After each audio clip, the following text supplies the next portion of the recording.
with the sub. Crash style is something that Vidius, I've been talking to you about as we're preparing for this game.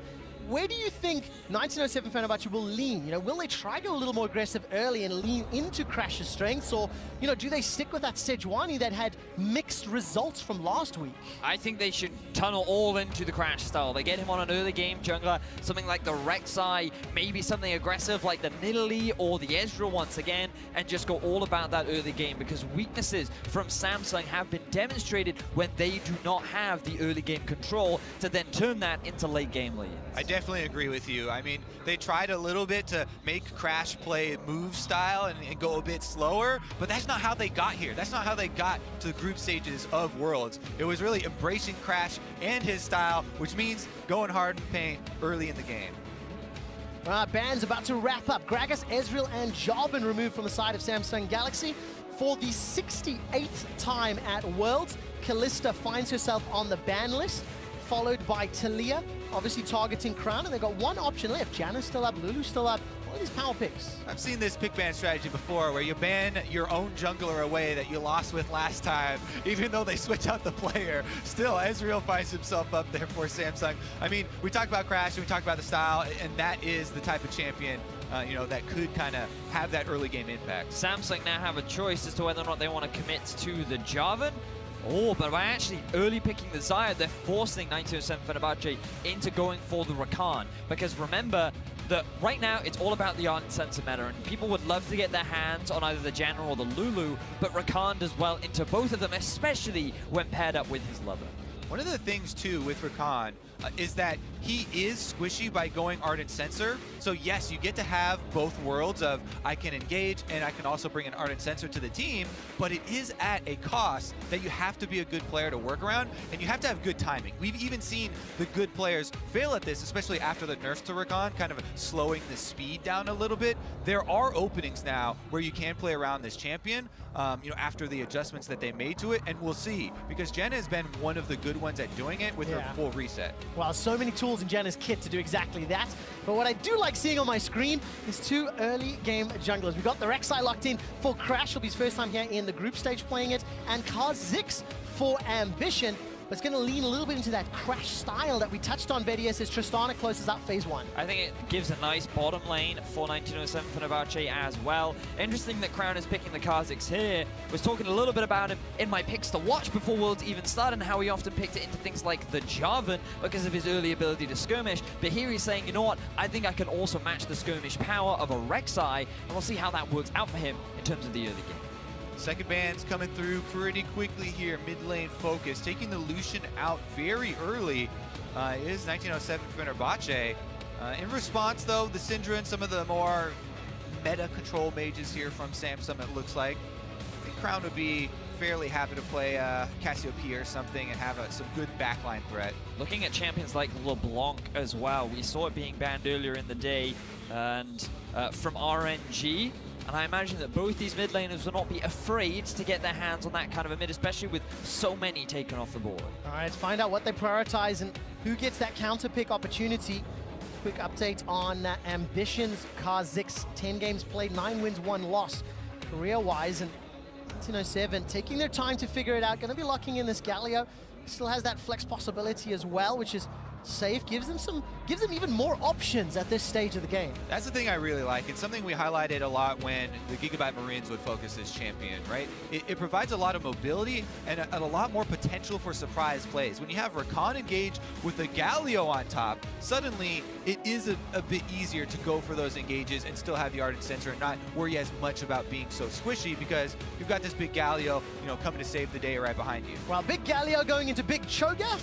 And of course, Malzahar to close out this team comp here for Crown. Frozen, he loves some assassins. What does he play into it if he wants to risk it? Well, that's the question. Are they expecting the Galio to go into the mid, or are they expecting it to go up to the top lane? Because there's still that flexibility, and 1907 will send it up to the top and round things out with a... We're going to have a Battle of the Void in the middle lane with Kassadin up against Malzahar. A matchup I have not seen in competitive play, but I'm excited to see how things play out. So it's decent for Kassadin early on, because Malzahar is not going to have a lot of early pressure on the Kassadin. We talked about kind of a bit yesterday, where he's just trying to get the last hits on CS, and even that can be a struggle sometimes. Kassadin you know, being allowed to scale up early could be dangerous. Ambition, thankfully for Samsung, is actually on a good champion against Kassadin. Kha'Zix actually can prey on him quite well, since Kassadin's not going to build any early armor or anything like that, but it's really going to take some coordination.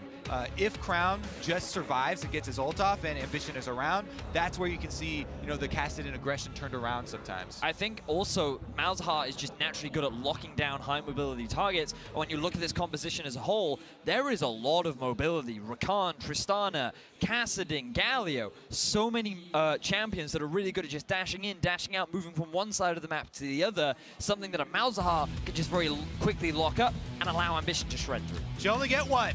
Which one do you get That's to the question, yeah. What I do like about the options of the dashing, when you look at the combinations, Rakan, Tristana, Kassadin, Rek'Sai, Galio, if 1907 pick the targets and decide to go in, everybody's going in together. So good luck dealing with that sort of 5-on-5 engage. And quick update, this is the first time Frozen has played Kassadin all summer. So pulling it out on stage, and we'll see what he can do with it. I remember his echo performances from play-in and from last week. And we'll see whether he can make this Kassadin work, ladies and gentlemen. It's Samsung Galaxy taking on 1907 Fenerbahçe. If Samsung Galaxy win this game, they will share first place with a win-loss record of 3-1, and more importantly, they will eliminate 1907 Fenerbahçe from any playoff contention. So very important game is what we're saying, really, for both teams. Samsung having the opportunity to equalize their score with RNG, but looking a little more into this mid-lane matchup, often a thing that players often forget about Kassadin is his passive gives 15% reduced magic damage taken. Like, he's pretty good against AP, especially when you think about Malzahar and his all-in combo. It's going to make that bit a little bit harder, especially if Frozen decides to go for either an early Abyssal Mask or a more likely early Rod of Ages. Once again, my eyes are so focused on the junglers. Crash is running the experienced Quint on Rek'Sai, so the options of early visits from these AD jungles to the mid lane is definitely a possibility. Yes, Kassadin would like to get that level 6, and then you really have to watch out, but it could even happen earlier than that. All right, Samsung Galaxy now taking on Fenerbahçe. Last time they played, Samsung almost lost this game. We did touch on the story fairly early on about how it was Haru playing that jungle Ezreal, but let's take a look at the gold graph and show you just how long Samsung had an opportunity to lead. This is the goal difference from Fenerbahçe's perspective. You can see they lose to about a 4K deficit by 10 minutes, maintain until 30, and then all of a sudden turn around, Vennies. That's the big thing that a lot of people remember Fenerbahçe just having this big gold lead towards the end of the game, but it was Samsung that were in very heavy control. They had a lot of early towers, they had a lot of early ganks thanks to Haru, and everything was going their way largely just because of the lead CuVee had up in the top lane on that Trundle. And that was such a close game. Samsung afterwards, the players were talking about how they took that loss very seriously, and they do not want to let, you know, almost lost. Again, I'm having the Papa Smithy syndrome, where it was such a scary moment and a scary game for them that they consider being that far down for so long. Definitely not the optimal strategy. No, absolutely not. And when you've got, you know, such a gigantic lead, 4,000 gold by 10 minutes, I think 2,500 gold lead on CuVee's Trundle, which was hugely impactful, but they couldn't actually turn around. You can see they're 2.4K at 15, didn't play the split push, didn't utilize the tools, and while we've been telling stories, Padden and Japone, Rule and CoreJJ continue to trade, going back and forth, really getting into their face, and opponents going in. So, looking back at how CuVee played, like, he actually did a lot of work in terms of the mid to early game on that Trundle. He took a huge number of towers. We have to pay attention back to the mid as Crash is looking for a gang. All right, let's find out. Flash is available, Void Shift is not. Crown actually respecting the potential, and Crash does not go for the flash follow. Remember, that experience Quint I talked about on display here. Crash with Raptors red, goes into the Scuttle Crab, goes to invade, tries to get to Ambition early on. Ambition did get out over the wall, though, on that Kha'Zix, and he's been able to purchase his first back just fine. So no harm, no foul. A lot of early trading this game. Feels a little bit higher tempo than from game 1 of the day, but I think the champions also somewhat allow for that. CuVee and Thaldrin, they're going to be trading back and forth as CuVee's just going to be looking to time. He really wants to scale up and get those chomps down. Big priority here for Ambition to ensure that there's no repeat gank on the mid lane since Crown doesn't have his flash. All right, let's see what Frozen can do. Try to get himself away. He's already used that summoner spell. There's no support from anyone else. And our Ambition is just going to use this pressure advantage to clear out the vision. Now this is what we were very much talking about, CuVee, with regards to these AD mid laners looking to try and gank mid. Now, every flash has gone for both Crown and Frozen, but Ambition had to use his as well. Frozen was in a good position in the lane that he could have just walked out from the gank, so Ambition wanted to try and force it, and now he's going for a repeat gank. Remember, no flash, no 6. Frozen, what are you doing? Now, there's no mana for Crown, actually, and all of a sudden, Crash is here to respond, so good counterplay by Crash. Yeah, they know junglers are around, sharks are in the water, so you don't want to overcommit to those chases, and that's where the vision around mid lane was so important there. They're able to back off. Crash even chases Ambition out after the one chicken steal. Yeah, not going to get any more of those Raptors this time around, and as we approach 5 minutes, a lot more tempo, a lot more things happening this time around with those two sort of damage-heavy junglers in the early game. But it's Rula and CoreJJ, though, once again getting pushed in is something that every time we look bottom, Padden and Japone just keep shoving them in, Vidius. Yeah, because the mid lane has drawn so much of our focus, we haven't even had an opportunity to talk about this bottom lane, and it's extremely important to do so because one of the players to highlight from 1907 Fenerbahçe is Padden. During the laning phase, during play-ins, this guy struggled a lot. His average deficit was something like minus 10 CS on average at 15. Like, he was really struggling during the laning phase. But coming into group stages, his performance has significantly improved. He's been holding his own against players like Uzi and Sven, and now Rula as well. And you can tie that into the fact that Rula hasn't had the best group stages either. Yeah, exactly. Plus, Padden playing into the Janna. It's one of the supports. They go gold runes all over the place now, so the combat effectiveness early on in the lane phase a lot less. And Janna just kind of sits back, shields the AD carry. So I'm sure he's happy to get the CS that he's getting here early on. But again, we'll take a closer look at Ruler. Yeah, 2.4 KDA, not the greatest. His damage rating shows you an adjusted expected damage based on a number of factors, and he's underperforming on the champions he's playing. Of course, one big factor for that is something the analyst desk mentioned, and Kobe, we were talking about earlier, an average of 98 damage per minute for Ruler on his Twitch game in their loss to RNG.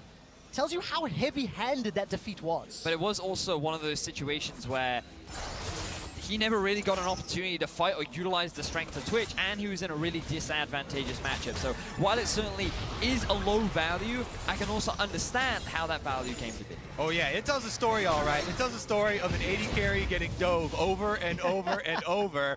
Can't put out the damage when you're dead. Frozen tries to go in there and take away a large chicken, but don't believe the spear landed. All right, so even Stevens in the game at the moment. Flash is still not available in this mid lane, but very difficult to gank both of these respective champions. Of course, Frozen got Rifthawk available, and with Crown's passive, it's just a frustration needing to pop that before you can do anything after. Yeah, it is a frustration. It's a little bit less for Kassadin than a lot of other champions because at level 6, you're always threatening a Rek'Sai gank, right? Kassadin, with the Null Sphere, you pop the shield, and then you're always threatening a Riftwalk into a slow on passive-less Malzahar, and you kind of always have this unseen threat of, you better have wards on my jungler, or else, I have the threat of all ins. Crown has got his summoner available now. Gone that flash heal. Frozen's got the option to TP around the map. Fairly standard, and on the side, the Turkish representatives, they've got the ability to play 1-3-1 very effectively. CoreJJ and Ruler go through this control ward, make their way up. Nether Grasp and Flash is available for Crown if they want to lock down Malzahar. Malzahar has hit that level 7 mark now, so he's gotten a few extra points in his E. That means his wave clear is so much more effective. We got to stop talking about mid laners right now because Crash, he is in the jungle. All right, trading back and forth. Crash is going to smite away that Sentinel before he makes it out clean. So actually, Frozen here with the with the Kassadin can one-shot the Voidlings, as you've been seeing on screen, with just a level 1 E for himself, and that's what he's been doing to just clear those out and take away a lot of the pushing power of Malzahar, and he's feeling pretty nice in that combo. Feather Storm used by Ruler. First blood available, but not yet taken. Padden needs to run away as CoreJJ not yet available with the Monsoon. Japone threw down the Ignite, and no one dies yet. Really good trade there. For both sides, in all honesty, but CoreJJ, he's still fairly healthy. His ultimate is going to come up soon, but Ruler not feeling confident, deciding to back away. The burst coming down onto Pan after Ruler used the ultimate was a little bit scary there, but Pan was able to walk out. All right, so again, still nobody dying despite excessive trades. First backs, by the way, BF swords were picked up. Lost chapter for Crown. Makings of that Rod of Ages on the side of Frozen, building his way up at least. Just slowly scaling our way into this mid game. Fenerbahçe, 1907 Fenerbahçe rather, they've got themselves a small gold lead just through farming, which is a good sign for this squad. It's a decent sign. One thing that is another sign that could be bad for them would be the control wards here creeping into this river for Samsung. Ambition, by the way, he is one of the Kha'Zix that will go the Q evolve early on. That gives you more threat around taking these dragons, and a lot of people have really jumped on the train of the R evolve early on because you can have a lot more mobility and it opens up a few more gank paths. But now that he's got the evolved Q, you do have a lot more single target damage, and that is something to keep in mind. Also early skirmishing power. When you think about what Crash is trying to do in the early game, when they come in for the counter gank, he's going to have that ability to dish out just as much damage as Crash can. Oh man, taste their fear, gonna be so scary. Samsung Galaxy, one of the most underwhelming Korean squads from the first week. You know, their record 2-1 could easily have been 1-2. And there's a lot of eyes on how much things can change from week 1 to 2. Will, you know, 1907 Fenerbahçe be able to grow, develop, show that they've improved? And will Samsung Galaxy start to silence some of the critics and prove they can take over? They've got ambition. We know the mid to late game, that's where he shines. And we're slowly edging our way towards that. But it's also just where the team shines. When we look back at how they played against G2, it was their ability to fight in the mid to late game along with their decision making that allowed them such a clean game. And now we have to look at Japone as he's looking for an engage. All right, got the engage with the quickness, manages to get a follow-up knock-up. Beautiful first blood, and it's picked up by Frozen. 1907 Fenerbahçe are the ones to find their first kill. They kill him before the TP even starts channeling, and Thaldrin gets completely caught off guard. And Samsung, it felt like you know, they had seen Crash, but they didn't quite have you know, the whereabouts of Japone tracked for that one. And he came in half a screen away, immediately annihilate the Kassadin. There goes the dragon, so no chance of the evolved Qs taking that one down. 1907 Fenerbahçe very happy with the first blood and objective. And just as we were talking about Samsung, their ability to play mid to late game, one of the things I wanted to start looking at for 1907 Fenerbahçe was their ability to start forcing plays. They have the Galio ultimate. They have a teleport on top of Kassadin. They can start roaming around the map and looking for picks, but they just have to come to the mid lane. Japone roams up from the bot. He can see that his AD carry has come back to base, and they use the fact that SSG just have this small dip in vision, and they're not expecting this very quick 3-man collapse. Such good play out of FB. Teleport's going to come down into the mid lane here for Frozen. And instantly, a little bit of chunk damage. But there we go. First blood, first dragon as well. And this will allow the Turkish representatives just a little bit more control. They actually averaged a gold deficit at 15 minutes through the week 1 games of 1,700 gold. They're around 700 up. So I want to track how these next 7 to 10 minutes go. If Frozen can continue to increase his, if Padden can start to get an item advantage with the help of his teammates, there's a lot of tools on the side of FB to just completely take over this game. Oh yeah, a big part of that Kassadin pick, you know, in the last round there is about getting through the mid game so effortlessly. And now, with the kill actually going over to him, it's pretty big that within all that burst and the flashy play, he was actually the one to get the last hit. That is a very early Rod of Ages and Merc Treads for this Kassadin, so he's going to be extremely confident in the play around mid lane, and we'll see if they can actually start more of their plays around the mid lane, take over the vision that we've constantly seen this battle over. Yeah, this game is going to be very much about which mid laner is able to step up, because we've seen the most success for 1907 Fenerbahçe when they play through Frozen in the early game. This guy achieved many accolades within his own region during the TCL, and coming into the play-ins, he was one of their star performers. And while Padden, he certainly shined in the late game team fights and he was a big carry, it was Frozen that allowed them to get there, and he was always the player that we were watching as the early game progressed. Yeah, but giveth and taketh, because his Echo last week, jumping into the Lulu, of course, was the game-turning play that allowed SSG to just turn everything around. You know, FB had been sieging for a long time. I think you could see some of the cracks in their macro, some of their inability to break open Samsung Galaxy, and that's what allowed Samsung to win that game. Let's see whether or not it can happen again. Ardent Sensor completed for CoreJJ in the bottom lane. Ruler getting very close to the Essence Reaver. The Dash of Helm for CuVee up in the top lane as well. first items starting to trickle through. We've touched on that Rod of Ages, Infinity Age Ardent Sensor. So everybody hitting that one item spike.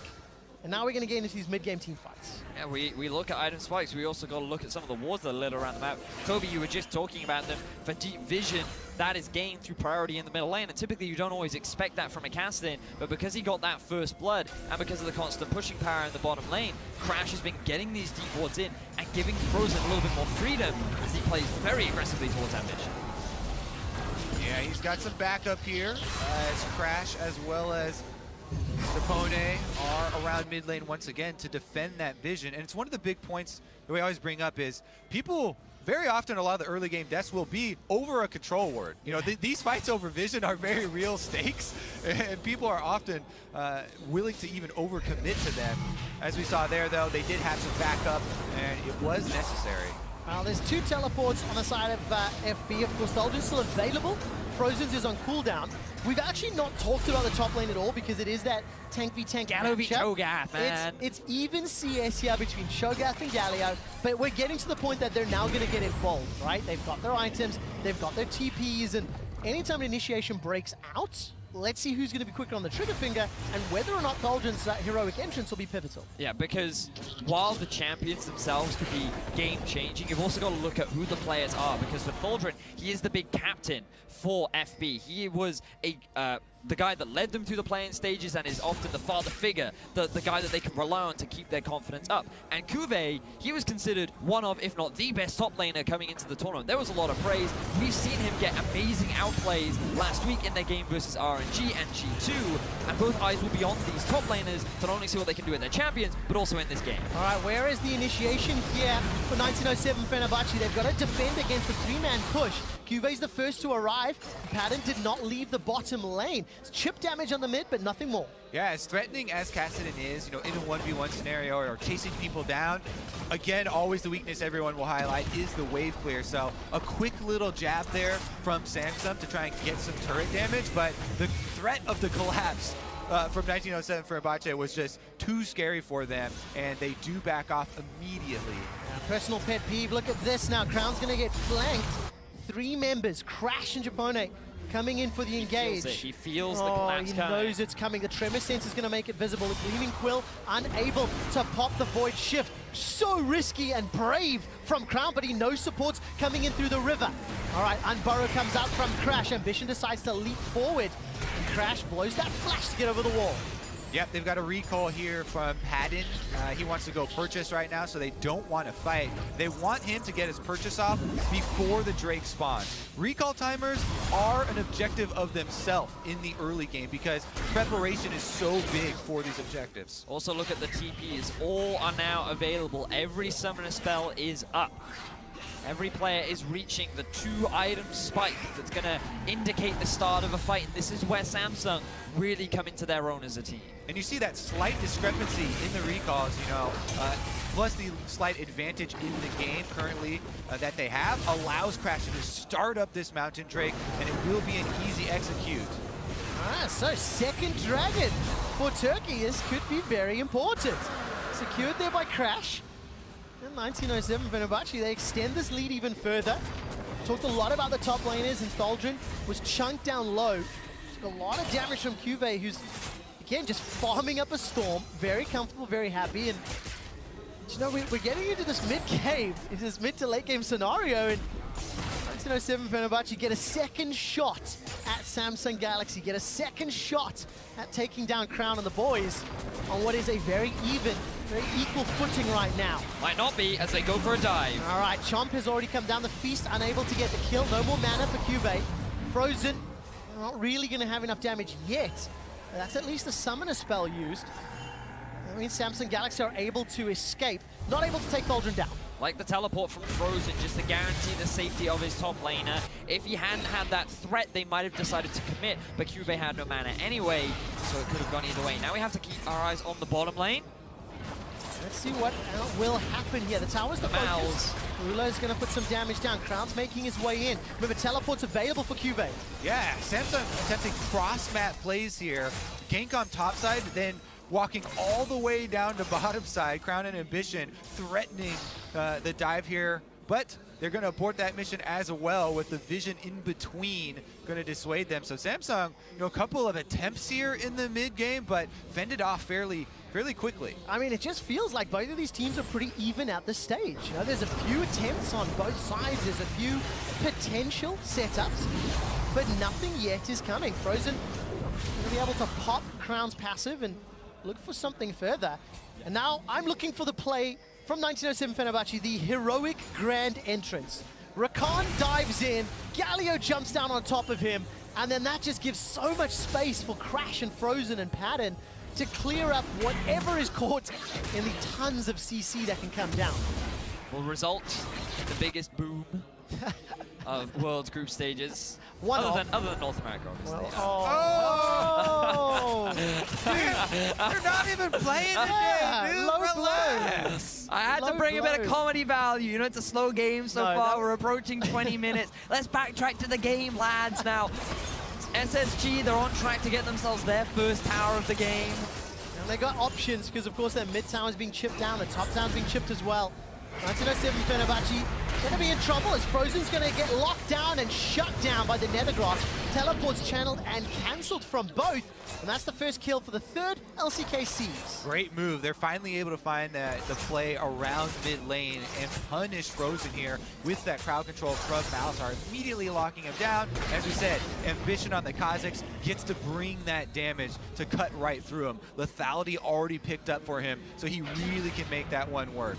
Love the duo combo, being able to shut down Kassadin. We talked about how if he has no mobility, it becomes very easy to kill him, and now they have priority on the middle lane. All right, QSS picked up by Frozen. 1907 Fenerbahçe will lose their first tower in all 4 games. They have conceded the first tower, and all of a sudden, Thaldrin throws his ultimate down after the tower is already dead. CuVee has been consistently pushing this top lane, which means that after the ulti from Thaldrin, he's going to get a lot of damage down and may even take this turret, resulting in another tower going in the favor of SSG. And remember, the bot lane is also exceptionally low. It's already a 1,500 gold lead for Samsung. This tower not yet killed. Frozen may be able to defend it, and does so for a little while longer. But it just feels like the scales are now tipping into Samsung's favor. Yeah, you could definitely see there was not a lot of communication with that mid-lane attempted defense or engage or whatever you want to call it there, because the Rek'Sai going in on the champion that has the jump, and Galio ultimate long channel time, it's pretty simplistic for Samsung to get out, but now they're going bot. All right, flash engage, Featherstorm comes down, Padden, Japone, and Crash unable to find anything there. Samsung able to escape with their lives. I didn't quite see if that was just a sidestep. I mean, it had to have been. Blue lane, CoreJJ didn't even use summoner spells. Tower number 3 is available here for Samsung. It is so easily knocked over. And for 1907 Fenerbahçe, they find themselves in a 3,000 gold hole and just being picked apart.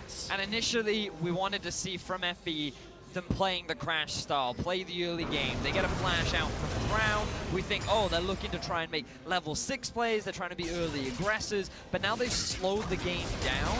And this is SSG's territory. They know how to play the map. They know how to work as a team.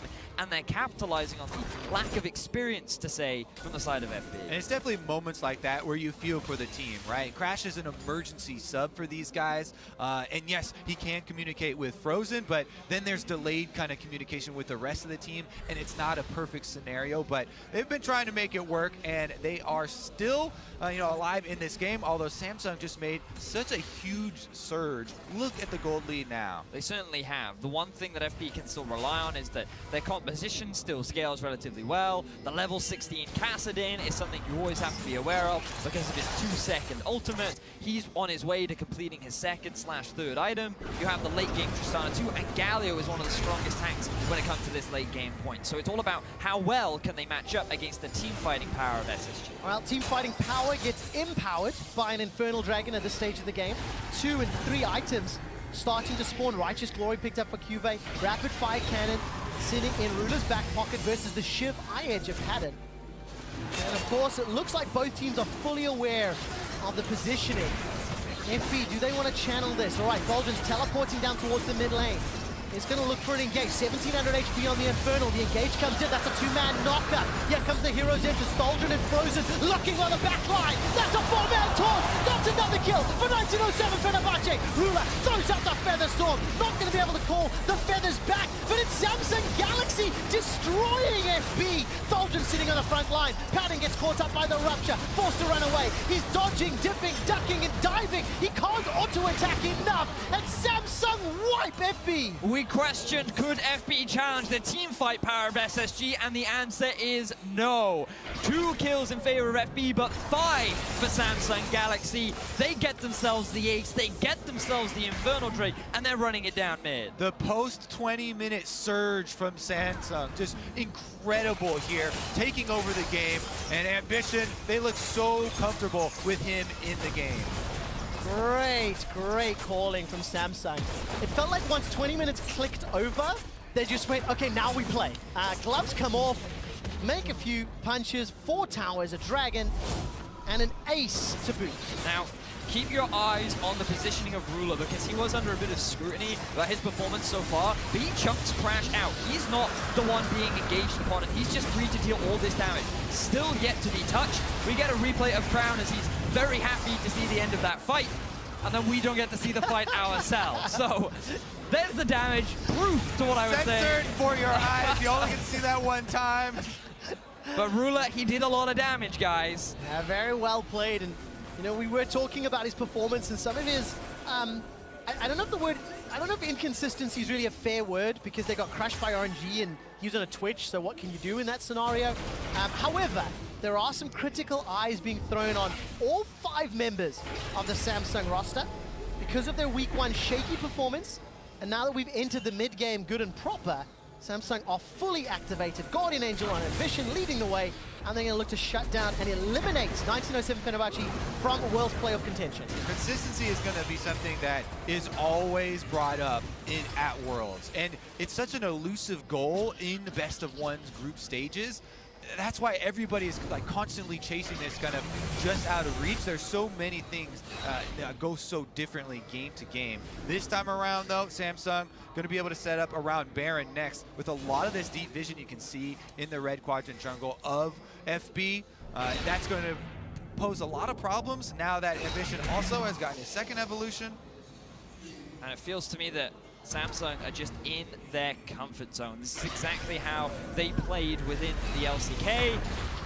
FB have allowed them to get to this point, and now they're setting up for the tower siege. You can see CuVee down in the bottom lane. Samsung are grouped up as a 4-man unit top. They've gotten so much deep vision down with the control boards, and Crash tries to engage. Oh, Rula didn't back away quickly enough, but gets a lot of sustain and heals. Turned around as Crown's able to kill Padden. Now there's no damage. It looked so good at the start, but the turnaround is better. Thaldrin trying to get the taunt down and not going to be able to find it. The engage interrupted. CoreJJ, the monsoon will send tears down 1907 Fenerbahçe fans' eyes, and Samsung are not done yet. The inner top turret is the focus, and CuVee, by the way, says, I don't care, bros. He's continuing to push the bottom lane, and he'll take that tower as well. All of that engage just stuffed by Samsung so quickly there.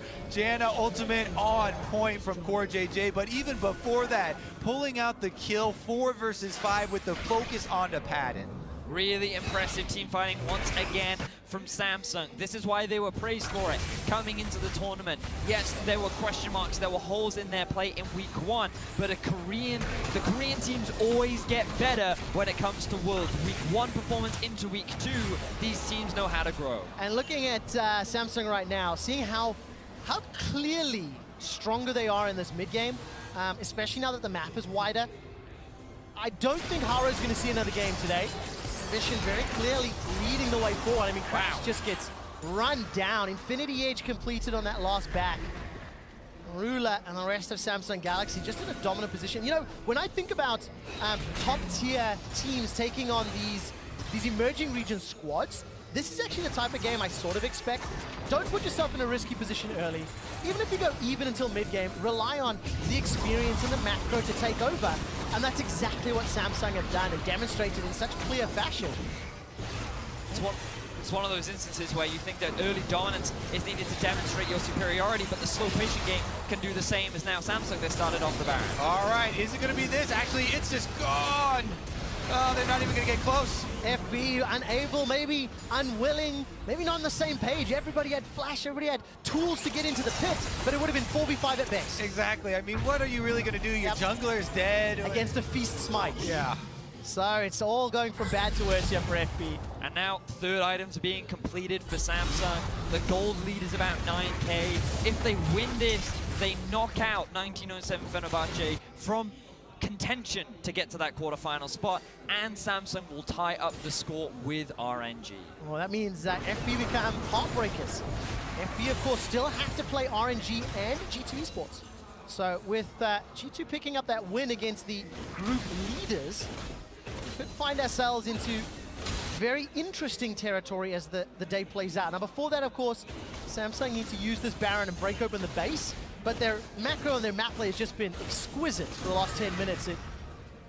Where do they go with this, Kobe? I like your heartbreakers term, actually, for this team, because, I mean, straight from the play-ins, right? They're able to take the #1 seed, you know, moving through the play-ins from HKA, and actually that's how they were able to upset and get to this point. So definitely a term, I guess, that they'll be used to, and a position that they have been in before.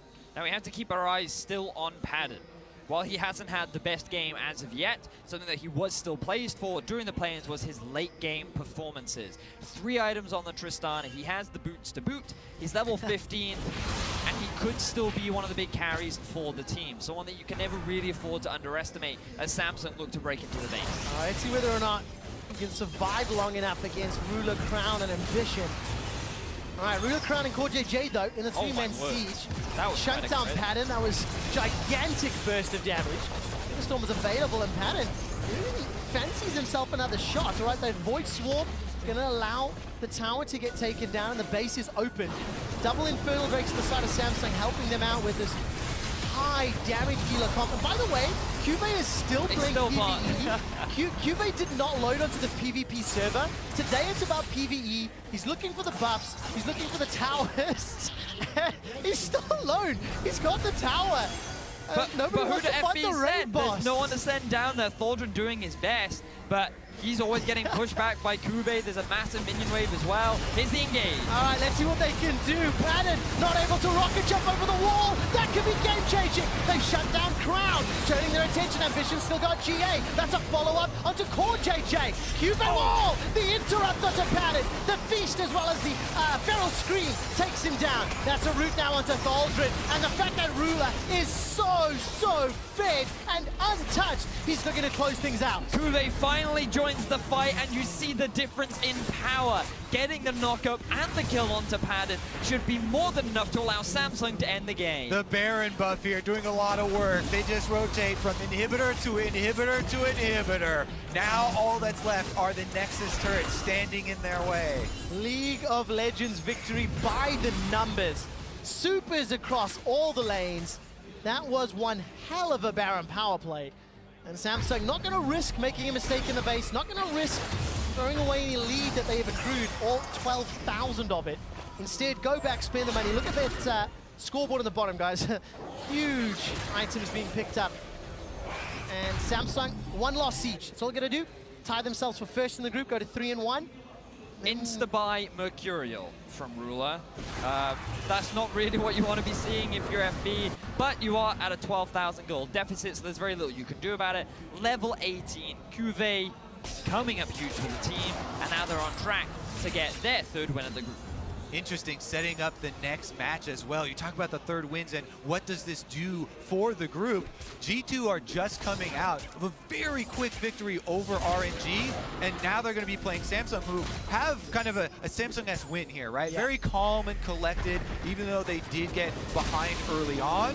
That's going to be their next matchup, and this is going to put a lot more weight on it. Yeah, really, really well. And what a great confidence booster for Samsung Galaxy. Close out the game, such Samsung fashion.